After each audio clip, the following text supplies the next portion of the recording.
Hello everyone, welcome to Khajuraho. In the peaceful heart of Madhya Pradesh lies a place where stone becomes divine, where ancient hands carved poetry, devotion, philosophy, and imagination into living rock. This is Khajuraho, a masterpiece of the Chandela dynasty, a treasure of Indian heritage, and one of the most extraordinary achievements of human architecture. Here every sculpture speaks, every wall breathes history, and every moment echoes the brilliance of India thousands of years ago. The Khajuraho story began about 1,000 years ago under the Chandela dynasty. Most of the Khajuraho's temples were built between 970 and 1030 CE. Great rulers like Yashovarman, Dhanga, Vidayadhara shaped this golden age. Yashovarman built the elegant Lakshmana temple, Dhanga added the majestic Vishwanath temple, and Vidyadhara created the grand Kandriya Mahadeva temple, one of the India's finest architectural masterpieces. One of the first mention of these temples comes from Xuanzang, the Chinese pilgrim who visited the region in 641 CE. He described dozens of temples and monasteries filled with thousands of practicing Brahmins. Later in 1022 CE, the Persian scholar Al-Biruni mentioned Khajuraho while accompanying Mahmud of Ghazni's campaign against Kalinjar. Though the attack failed, Khajuraho survived, continuing its spiritual and artistic life. These temples remained active until the late 12th century when the Delhi Sultanate attacked the Chandela kingdom under Qutbuddin Aibak. Some temples were damaged, many fell silent. The Moroccan traveler Ibn Battuta, visiting around 1335 CE, described mutilated idols but noted the presence of yogis living and practicing severe asceticism among the temples. From the 13th to 18th century, various Muslim dynasties controlled the region. Many temples were damaged. Sikandar Lodi's 1495 campaign targeted Khajuraho as well. Yet it was the remoteness of this region that ultimately protected many temples from complete destruction. Nature slowly wrapped the monuments in silence, dense forest hiding their brilliance from the world. In the 1830s, destiny intervened. Local villagers guided the British surveyor T.S. Bird to the site.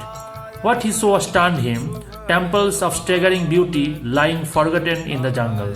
Soon after, Alexander Cunningham documented continued sacred use of this shrine by yogis and Hindu pilgrims during Shivratri. In 1852, F.C. Massey sketched the earliest detailed drawing, taking Khajuraho back into the world's memory. But beyond history, Khajuraho is also a lesson of humanity. These temples were dedicated to both Hinduism and Jainism, reflecting an era when religious harmony was not preached, it was lived. In 1986, recognizing this architectural brilliance, diversity of styles, and the cultural legacy of the Chandela civilization, Khajuraho was inscribed as a UNESCO World Heritage Site. What truly amazes us is the craftsmanship. These temples were built over 1,000 years ago, long before machines, cranes, electricity, and modern tools. And yet, massive stones weighing tons were lifted to incredible heights.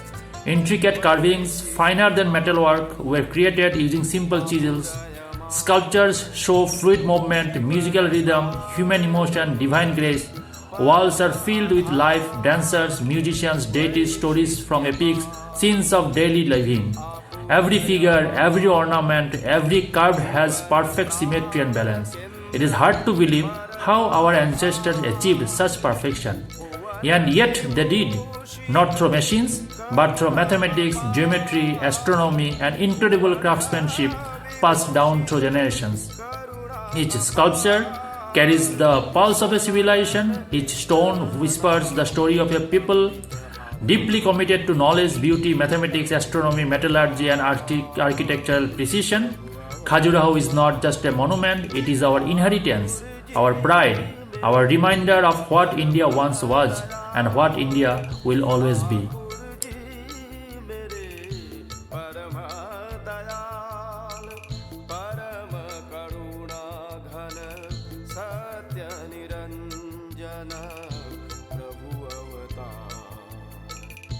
प्रभु अवतार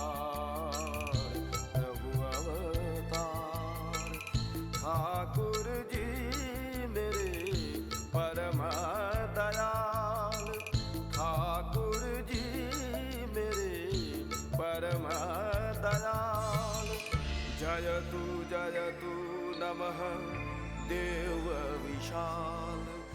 जयतु नमः नाथ कृपाल। जयतु नमः परम दयाल।